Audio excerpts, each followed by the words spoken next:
मेरे प्यारे देशवासियों, नमस्कार। आज 27 दिसंबर है। 4 दिन बाद ही 2021 की शुरुआत होने जा रही है।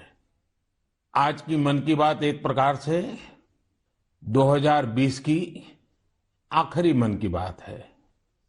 अगली मन की बात 2021 में प्रारंभ होगी। साथियों, मेरे सामने आपकी लिखी ढेर सारी चिट्ठियां हैं। माय गॉव पर जो आप सुझाव भेजते हैं वो भी मेरे सामने हैं। कितने ही लोगों ने फोन करके अपनी बात बताई है। ज्यादातर संदेशों में बीते हुए वर्ष के अनुभव और 2021 से जुड़े संकल्प है। कोल्हापुर से अंजलि जी ने लिखा है कि नए साल पर हम दूसरों को बधाई देते हैं, शुभकामनाएं देते हैं। तो इस बार हम एक नया काम करें। क्यों न हम अपने देश को बधाई दें, देश को भी शुभकामनाएं दें। अंजलि जी, वाकई बहुत ही अच्छा विचार है। हमारा देश 2021 में सफलताओं के नए शिखर छुए, दुनिया में भारत की पहचान और सशक्त हो, इसकी कामना से बड़ा और क्या हो सकता है।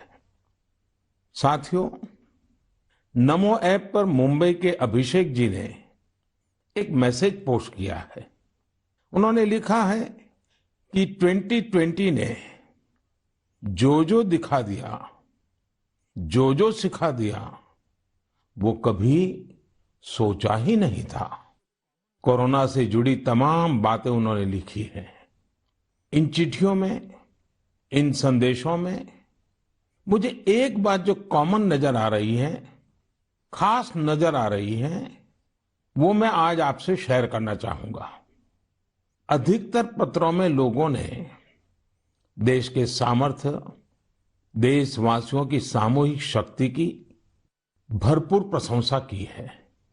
जब जनता कर्फ्यू जैसा अभिनव प्रयोग पूरे विश्व के लिए प्रेरणा बना, जब ताली थाली बजाकर देश ने हमारे कोरोना वॉरियर्स का सम्मान किया था, एकजुटता दिखाई थी, उसे भी कई लोगों ने याद किया है। साथियों, देश के सामान्य से सामान्य मानवी ने इस बदलाव को महसूस किया है। मैंने देश में आशा का एक अद्भुत प्रभाव भी देखा है।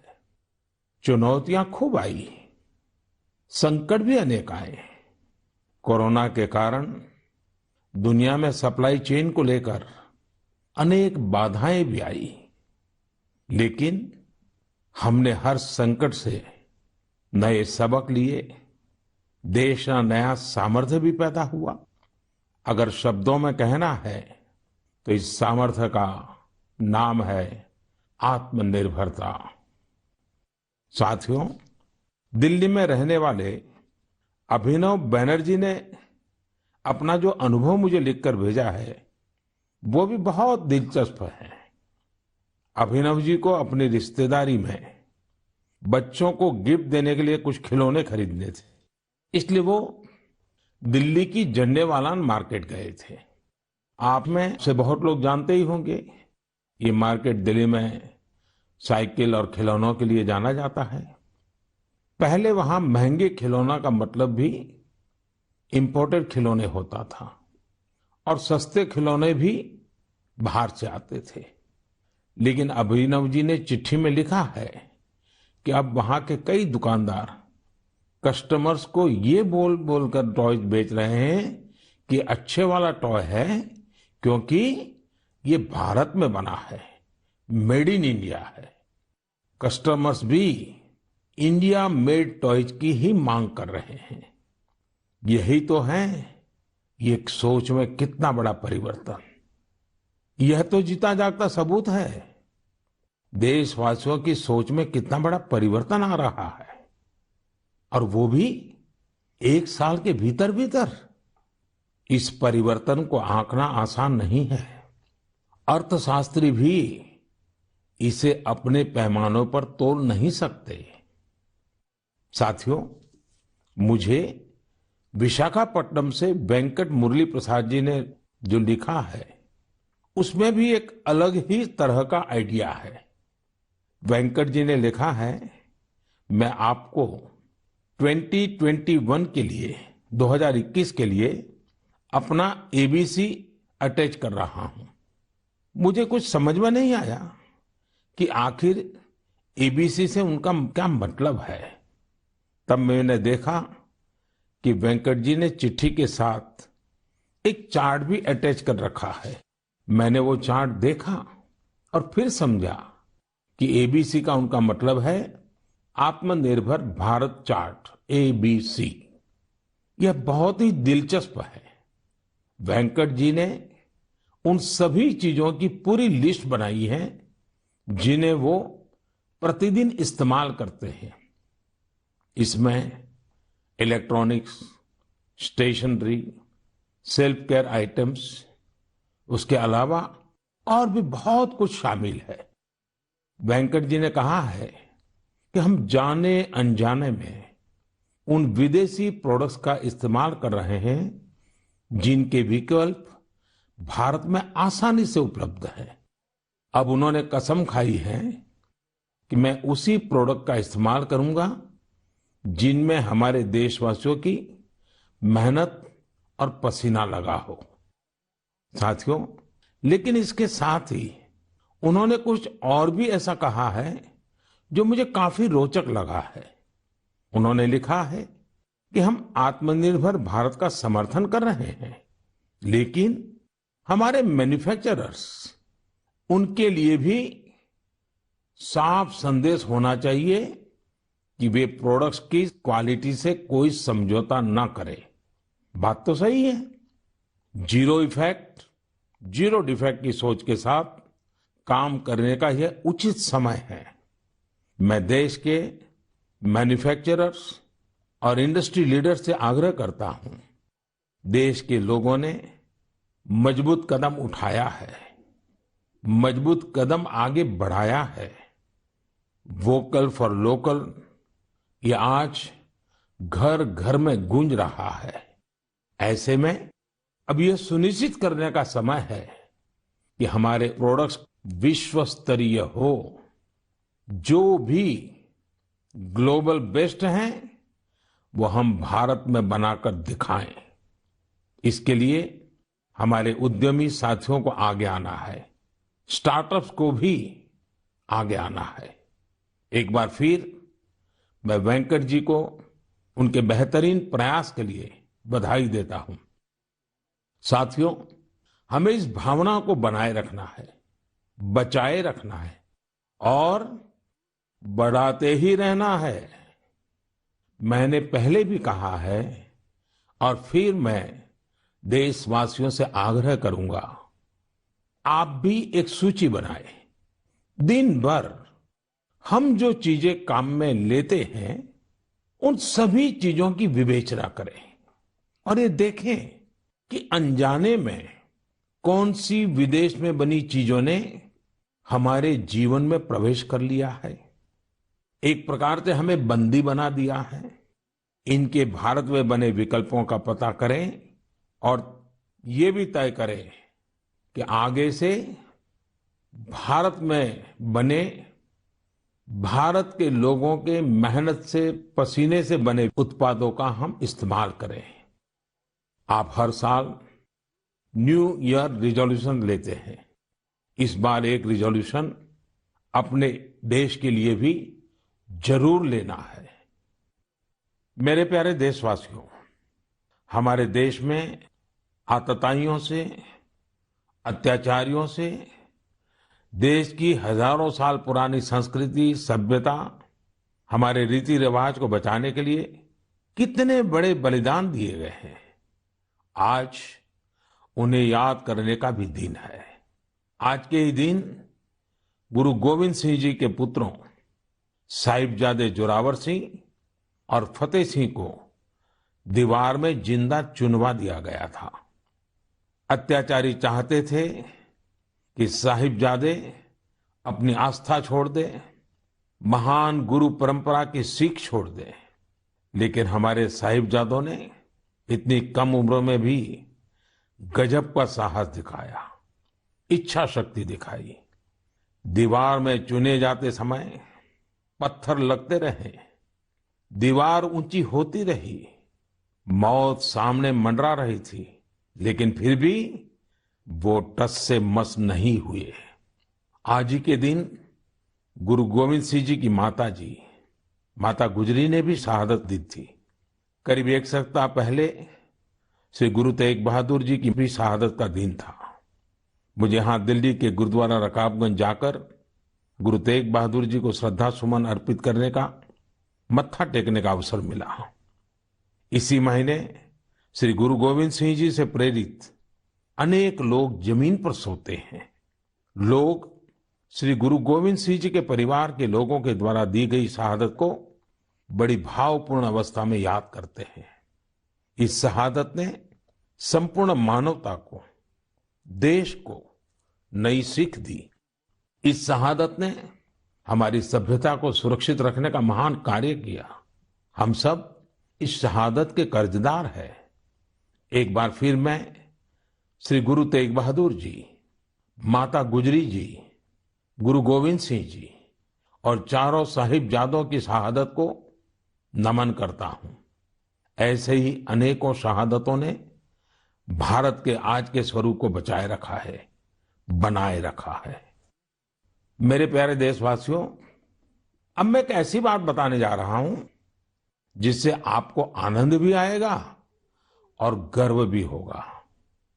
भारत में लेपर्ड्स यानी तेंदुओं की संख्या में 2014 से 2018 के बीच 60% से अधिक की बढ़ोतरी हुई है। 2014 में देश में लेपर्ड्स की संख्या लगभग 7,900 थी। वहीं 2019 में इनकी संख्या बढ़कर 12,852 हो गई। ये वही लेपर्ड्स हैं जिनके बारे में जिम कॉर्बेट ने कहा था, जिन लोगों ने लेपर्ड्स को प्रकृति में स्वच्छंद रूप से घूमते नहीं देखा, वो उसकी खूबसूरती की कल्पना ही नहीं कर सकते। उसके रंगों की सुंदरता और उसकी चाल की मोहकता का अंदाज नहीं लगा सकते। देश के अधिकतर राज्यों में, विशेषकर मध्य भारत में, तेंदुओं की संख्या बढ़ी है। तेंदुए की सबसे अधिक आबादी वाले राज्यों में मध्य प्रदेश, कर्नाटका और महाराष्ट्र सबसे ऊपर है। यह एक बड़ी उपलब्धि है। तेंदुए पूरी दुनिया में वर्षों से खतरों का सामना करते आ रहे हैं। दुनिया भर में उनके हैबिटेट को नुकसान हुआ है। ऐसे समय में भारत ने तेंदुए की आबादी में लगातार बढ़ोतरी कर पूरे विश्व को एक रास्ता दिखाया है। आपको इन बातों की भी जानकारी होगी कि पिछले कुछ सालों में भारत में शेरों की आबादी बढ़ी है, बाघों की संख्या में भी वृद्धि हुई है, साथ ही भारतीय वन क्षेत्र में भी इजाफा हुआ है। इसकी वजह ये है कि सरकारी नहीं, बल्कि बहुत से लोग, सिविल सोसाइटी, कई संस्थाएं भी हमारे पेड़ पौधों और वन्य जीवों के संरक्षण में जुटी हुई हैं। वे सब बधाई के पात्र हैं। साथियों, मैंने तमिलनाडु के कोयम्बटूर में एक हृदयस्पर्शी प्रयास के बारे में पढ़ा। आपने भी सोशल मीडिया पर इसके विजुअल्स देखे होंगे। हम सब ने इंसानों वाली व्हीलचेयर देखी है, लेकिन कोयम्बटूर की एक बेटी गायत्री ने अपने पिताजी के साथ एक पीड़ित डॉग के लिए व्हीलचेयर बना दी।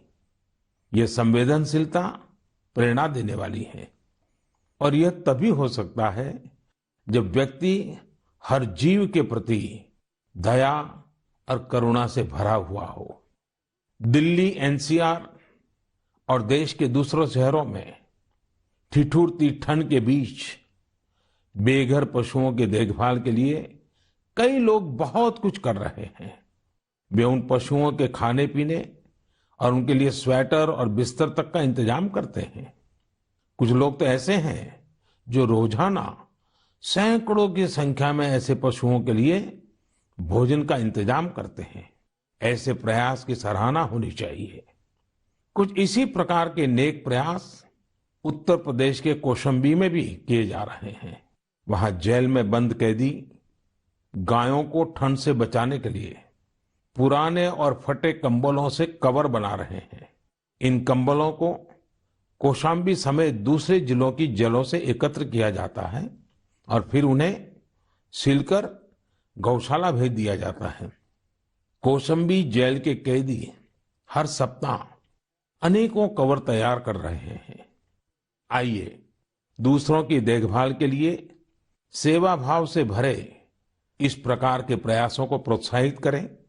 यह वास्तव में एक ऐसा सत्कार्य है जो समाज की संवेदनाओं को सशक्त करता है। मेरे प्यारे देशवासियों, अब जो पत्र मेरे सामने है उसमें दो बड़े फोटो है। ये फोटो एक मंदिर के हैं और बिफोर और आफ्टर के हैं। इन फोटो के साथ जो पत्र है उसमें युवाओं की एक ऐसी टीम के बारे में बताया गया है जो खुद को युवा ब्रिगेड कहती है। दरअसल इस युवा ब्रिगेड ने कर्नाटका में श्रीरंगपट्टनम के पास स्थित वीरभद्र स्वामी नाम के एक प्राचीन शिव मंदिर का कायाकल्प कर दिया। मंदिर में हर तरफ घास फूस और झाड़ियां भरी हुई थी, इतनी कि राहगीर भी नहीं बता सकते थे कि यहां एक मंदिर है। एक दिन कुछ पर्यटकों ने इस भूले बिसरे मंदिर का एक वीडियो सोशल मीडिया पर पोस्ट कर दिया। युवा ब्रिगेड ने जब इस वीडियो को सोशल मीडिया पर देखा तो उनसे रहा नहीं गया और फिर इस टीम ने मिलजुल कर इसका जीर्णोद्धार करने का फैसला किया। उन्होंने मंदिर परिसर में उगाई कंटीली झाड़ियां, घास और पौधों को हटाया। जहां मरम्मत और निर्माण की आवश्यकता थी वो किया। उनके अच्छे काम को देखते हुए स्थानीय लोगों ने भी मदद के हाथ बढ़ाए। किसी ने सीमेंट दिया तो किसी ने पेंट। ऐसी कई और चीजों के साथ लोगों ने अपना अपना योगदान किया। ये सभी युवा कई अलग तरह के प्रोफेशन से जुड़े हैं। ऐसे में उन्होंने वीकेंड्स के दौरान समय निकाला और मंदिर के लिए कार्य किया। युवाओं ने मंदिर में दरवाजा लगवाने के साथ साथ बिजली का कनेक्शन भी लगवाया। इस प्रकार उन्होंने मंदिर के पुराने वैभव को फिर से स्थापित करने का काम किया। जुनून और दृढ़ निश्चय ऐसी दो चीजें हैं जिनसे लोग हर लक्ष्य प्राप्त कर सकते हैं। जब मैं भारत के युवाओं को देखता हूं तो खुद को आनंदित और आश्वस्त महसूस करता हूं। आनंदित और आश्वस्त इसलिए क्योंकि मेरे देश के युवाओं में कैन डू की अप्रोच है और विल डू की स्पिरिट है। उनके लिए कोई भी चुनौती बड़ी नहीं है, कुछ भी उनकी पहुंच से दूर नहीं है। मैंने तमिलनाडु की एक टीचर के बारे में पढ़ा। उनका नाम हेमलता एन.के. है, जो विडुपुरम के एक स्कूल में दुनिया की सबसे पुरानी भाषा तमिल पढ़ाती है। कोविड-19 महामारी भी उनके अध्यापन के काम में आड़े नहीं आ पाई। हाँ, उनके सामने चुनौतियां जरूर थी, लेकिन उन्होंने एक इनोवेटिव रास्ता निकाला। उन्होंने कोर्स के सभी 53 चैप्टर्स को रिकॉर्ड किया, एनिमेटेड वीडियो तैयार किए और इन्हें एक पेन ड्राइव में लेकर अपने स्टूडेंट्स को बांट दिए। इससे उनके स्टूडेंट्स को बहुत मदद मिली। वो चैप्टर्स को विजुअली भी समझ पाए। इसके साथ ही वे अपने स्टूडेंट्स से टेलीफोन पर भी बात करती रही। इससे स्टूडेंट्स के लिए पढ़ाई काफी रोचक हो गई। देश भर में कोरोना के समय में टीचर्स ने जो इनोवेटिव तरीके अपनाए, जो कोर्स मटेरियल क्रिएटिविटी तैयार किया है, वो ऑनलाइन पढ़ाई के इस दौर में अमूल्य है। मेरा सभी टीचर से आग्रह है कि वो इन कोर्स मटेरियल को शिक्षा मंत्रालय के दीक्षा पोर्टल पर जरूर अपलोड करें। इससे देश के दूर दराज वाले इलाकों में रह रहे छात्र छात्राओं को काफी लाभ होगा। साथियों, आइए अब बात करते हैं झारखंड की कोरवा जनजाति के हीरामन जी की। हीरामन जी गढ़वा जिले के सिंजो गांव में रहते हैं। आपको ये जानकर हैरानी होगी कि कोरवा जनजाति की आबादी महज 6000 है, जो शहरों से दूर पहाड़ों और जंगलों में निवास करती हैं। अपने समुदाय की संस्कृति और पहचान को बचाने के लिए हीरामन जी ने एक बीड़ा उठाया है। उन्होंने 12 साल के अथक परिश्रम के बाद विलुप्त होती कोरवा भाषा का शब्दकोश तैयार किया है। उन्होंने इस शब्दकोश में घर गृहस्थी में प्रयोग होने वाले शब्दों से लेकर दैनिक जीवन में इस्तेमाल होने वाले कोरवा भाषा के ढेर सारे शब्दों को अर्थ के साथ लिखा है। कोरवा समुदाय के लिए हीरामन जी ने जो कर दिखाया है, वह देश के लिए एक मिसाल है। मेरे प्यारे देशवासियों, ऐसा कहते हैं कि अकबर के दरबार में एक प्रमुख सदस्य अबुल फजल थे। उन्होंने एक बार कश्मीर की यात्रा के बाद कहा था कि कश्मीर में एक ऐसा नजारा है जिसे देखकर चिड़चिड़े और गुस्से लोग भी खुशी से झूम उठेंगे। दरअसल वे कश्मीर में केसर के खेतों का उल्लेख कर रहे थे। केसर सदियों से कश्मीर से जुड़ा हुआ है। कश्मीरी केसर मुख्य रूप से पुलवामा, बडगाम और किश्तवाड़ जैसी जगहों पर उगाया जाता है। इसी साल मई में कश्मीरी केसर को जियोग्राफिकल इंडिकेशन टैग यानी जीआई टैग दिया गया। इसके जरिए हम कश्मीरी केसर को एक ग्लोबली पॉपुलर ब्रांड बनाना चाहते हैं। कश्मीरी केसर वैश्विक स्तर पर एक ऐसे मसाले के रूप में प्रसिद्ध है जिसके कई प्रकार के औषधीय गुण हैं।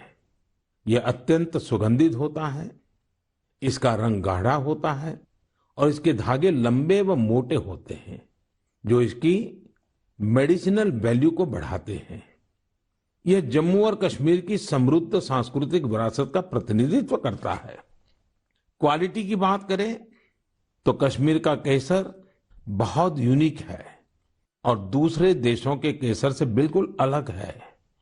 कश्मीर के केसर को जीआई टैग रिकॉग्नाइजेशन से एक अलग पहचान मिली है। आपको ये जानकर खुशी होगी कि कश्मीरी केसर को जीआई टैग का सर्टिफिकेट मिलने के बाद दुबई के एक सुपरमार्केट में इसे लॉन्च किया गया। अब इसका निर्यात बढ़ने लगेगा। यह आत्मनिर्भर भारत बनाने के हमारे प्रयासों को और मजबूती देगा। केसर के किसानों को इससे विशेष रूप से लाभ होगा। पुलवामा में त्राल के शार इलाके में रहने वाले अब्दुल मजीद वानी को ही देख लीजिए। वह अपने जीआई टैग्ड केसर को नेशनल सैफरन मिशन की मदद से पंपोर के ट्रेडिंग सेंटर में ई ट्रेडिंग के जरिए बेच रहे हैं। इसके जैसे कई लोग कश्मीर में यह काम कर रहे हैं। अगली बार जब आप केसर को खरीदने का मन बनाएं तो कश्मीर का ही केसर खरीदने की सोचें। कश्मीरी लोगों की गर्मजोशी ऐसी है कि वहां के केसर का स्वाद ही अलग होता है। मेरे प्यारे देशवासियों, अभी 2 दिन पहले ही गीता जयंती थी। गीता हमें हमारे जीवन के हर संदर्भ में प्रेरणा देती है। लेकिन क्या आपने कभी सोचा है गीता इतनी अद्भुत ग्रंथ क्यों है? वो इसलिए क्योंकि ये स्वयं भगवान श्री कृष्ण की ही वाणी है। लेकिन गीता की विशिष्टता ये भी है कि ये जानने की जिज्ञासा से शुरू होती है, प्रश्न से शुरू होती है। अर्जुन ने भगवान से प्रश्न किया, जिज्ञासा की, तभी तो गीता का ज्ञान संसार को मिला।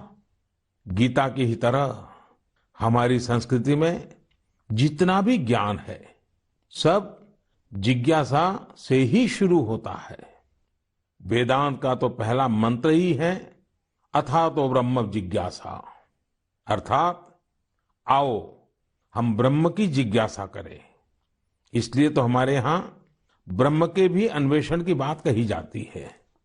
जिज्ञासा की ताकत ही ऐसी है। जिज्ञासा आपको लगातार नए के लिए प्रेरित करती है। बचपन में हम इसलिए तो सीखते हैं क्योंकि हमारे अंदर जिज्ञासा होती है। यानी जब तक जिज्ञासा है तब तक जीवन है। जब तक जिज्ञासा है तब तक नया सीखने का क्रम जारी है। इसमें कोई उम्र, कोई परिस्थिति मायने ही नहीं रखती। जिज्ञासा की ऐसी ही ऊर्जा का एक उदाहरण मुझे पता चला तमिलनाडु के बुजुर्ग श्री टी श्रीनिवासाचार्य स्वामी जी के बारे में। श्री टी श्रीनिवासाचार्य स्वामी जी 92 साल के हैं, 92 इयर्स। वो इस उम्र में भी कंप्यूटर पर अपनी किताब लिख रहे हैं, वो भी खुद ही टाइप करके।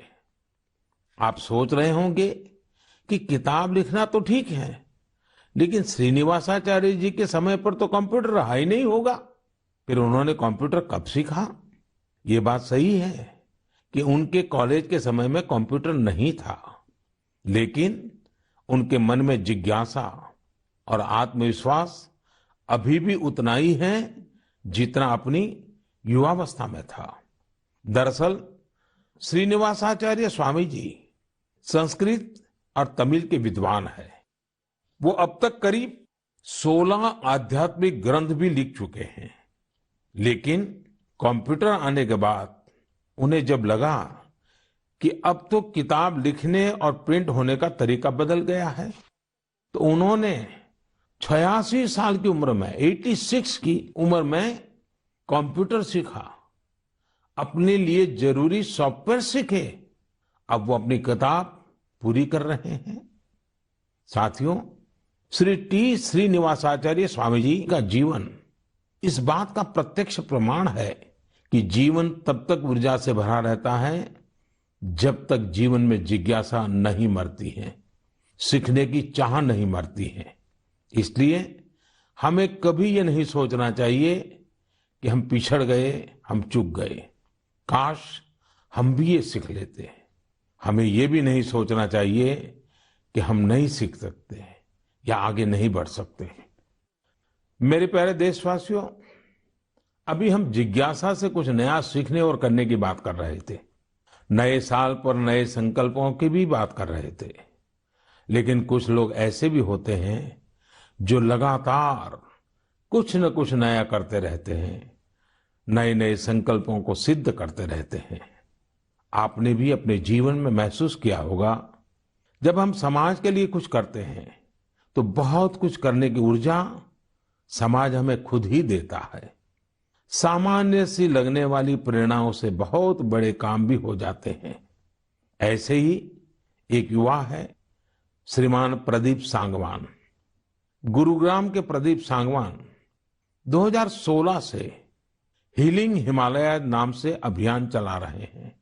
वो अपनी टीम और वॉलेंटियर्स के साथ हिमालय के अलग अलग इलाकों में जाते हैं और जो प्लास्टिक कचरा टूरिस्ट वहां छोड़कर आते हैं वो साफ करते हैं। प्रदीप जी अब तक हिमालय की अलग अलग टूरिस्ट लोकेशन से टनों प्लास्टिक साफ कर चुके हैं। इसी तरह कर्नाटका के एक युवा दंपति है अनुदीप और मीनूषा। अनुदीप और मीनूषा ने अभी पिछले महीने नवंबर में ही शादी की है। शादी के बाद बहुत से युवा घूमने फिरने जाते हैं, लेकिन इन दोनों ने कुछ अलग किया। ये दोनों हमेशा देखते थे कि लोग अपने घर से बाहर घूमने तो जाते हैं, लेकिन जहां जाते हैं वहीं ढेर सारा कूड़ा कचरा छोड़कर आ जाते हैं। कर्नाटका के सोमेश्वर बीच पर भी यही स्थिति थी।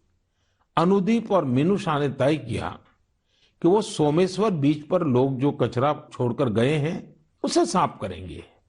दोनों पति पत्नी ने शादी के बाद अपना पहला संकल्प यही लिया। दोनों ने मिलकर समंदर तट का काफी कचरा साफ कर डाला। अनुदीप ने अपने इस संकल्प के बारे में सोशल मीडिया पर भी शेयर किया।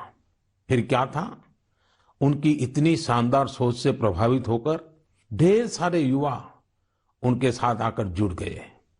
आप जानकर हैरान रह जाएंगे, इन लोगों ने मिलकर सोमेश्वर बीच से 800 किलो से ज्यादा कचरा साफ किया है। साथियों, इन प्रयासों के बीच हमें ये भी सोचना है कि ये कचरा इन बीचीज पर, इन पहाड़ों पर पहुंचता कैसे है। आखिर हम में से ही कोई लोग ये कचरा वहां छोड़कर आते हैं। हमें प्रदीप और अनुदीप मिनुसा की तरह सफाई अभियान चलाना चाहिए, लेकिन उससे भी पहले हमें ये संकल्प भी लेना चाहिए कि हम कचरा फैलाएंगे ही नहीं। आखिर स्वच्छ भारत अभियान का भी तो पहला संकल्प यही है। हाँ, एक और बात मैं आपको याद दिलाना चाहता हूं। कोरोना की वजह से इस साल इसकी चर्चा उतनी हो नहीं पाई है। हमें देश को सिंगल यूज प्लास्टिक से मुक्त करना ही है। ये भी 2021 के संकल्पों में से एक है।